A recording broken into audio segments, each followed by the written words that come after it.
அதன் பேரில் தங்களை கைது செய்கிறோம். தாங்கள் அமைதியாக சென்று வாகனத்தில் ஏறுமாறு அன்புடன் கேட்டுக்கொள்கிறேன். நன்றி, வணக்கம்.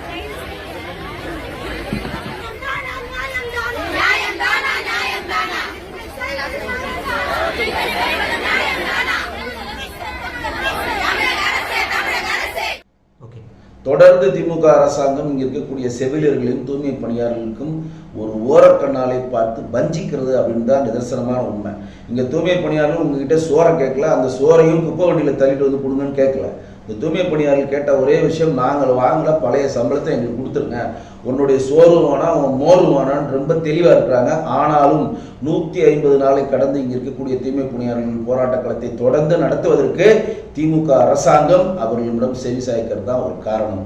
தூய்மை பணியாளர்கள் மட்டுமல்ல, செவிலியர்கள் இன்னைக்கு வந்து போராட்ட களத்தில் கறங்கிட்டாங்க.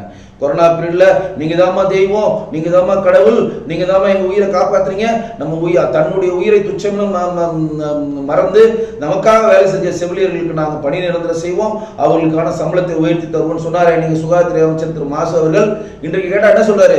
பணியிடங்களே இல்லாத பணியிடங்களுக்கு எப்படிங்க வேலையை தர முடியும்? இவ்வளவு பேர் போராடுறாங்களா, அவங்களாம் கவர்மெண்ட் தானே வேலை செய்யறாங்க, கவர்மெண்ட் ஆபீஸ் தானே வேலை செய்யறாங்க, கவர்மெண்ட் ஹாஸ்பிட்டல் தானே வேலை செய்யறாங்க, அப்படி இல்லாம அவங்க பாகிஸ்தான்ல என்ன வேலை செய்யறாங்களா? அப்ப அவர்கள் எங்கெங்க வேலை செய்யறாங்களோ அந்த பணியை நிரந்தரம் பண்ணுங்க, இதைதானே அவங்க கேட்கறாங்க. நீங்க தானே தேர்தல் மேனிபெஸ்டோல கொடுத்தீங்க, அரசு பணியாளர்கள் எல்லாருக்கும் நாங்க பணி நிரந்தரம் பண்ணுவோம், பழைய ஓய்வு திட்டத்தை அமல்படுத்துவோம், நீங்க தானே சொன்னீங்க. செவிலியர்களுக்கு டாக்டர்களுக்கு நாங்க பணி நிரந்தரம் நீங்க தானே சொன்னீங்க.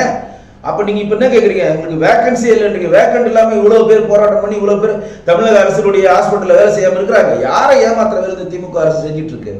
அப்ப இங்க இருக்கக்கூடிய தூய்மை பணியாளர்கள் ஒரு பக்கம் போராட்ட களத்தை நோக்கி நகர்றாங்க, செவிலியர்கள் நகர்ந்து கொண்டிருக்கிறார்கள், டாக்டர் நகர்ந்து கொண்டிருக்கிறார்கள், சத்துணவு பணியாளர்கள், மின்சாரம் வாரியத்தை சம்பந்தப்பட்ட ஆட்கள். இன்றைக்கு தமிழ்நாடே ஒரு போராட்ட களத்தாக இருக்கிறது. 4 வருஷமா இங்க இருக்கக்கூடிய அரசு ஊழியர்களை கிண்டி கிண்டி கொடுத்து ஏமாத்தின தமிழக அரசு தொடர்ந்தும் ஏமாத்துறது தயாராக இருக்கிறது. இங்க இருக்கக்கூடிய மக்களே, நீங்கள் ஒரு விஷயத்தை புரிஞ்சுக்கங்க. ஜாக்டோஜியினுடைய போராட்ட குழு தலைவர் ஒரு விஷயத்தை சொன்னார், அதுதான் இங்க பதிவு செய்ய விரும்புறேன். எப்படி 2021 நாங்கள் ஏதாவது ஒரு போராட்டம் பண்ணா 2020ஆம் ஆண்டுல எடப்பாடி ஆட்சியில் உடனே திமுக வந்து உங்க போராட்டத்தை நாங்க ஆதரவு தரோம், உடனே உங்களுடைய கோரிக்கை நாங்க நிறைவேற்றுறோம் அப்படின்னு சொல்லி அல்வா கொடுத்துட்டு 4 வருஷமா கும்பகரண தூக்கத்தை தூக்கிட்டு இன்னைக்கு வரையும் அவர்களுக்கு கொடுத்த கோரிக்கை எதுவுமே நிறைவேற்றதுனால அவர் பேச்சுவார்த்தை உடன்படிக்கையில் ஒரு விஷயத்தை தெளிவா சொல்லிட்டாரு.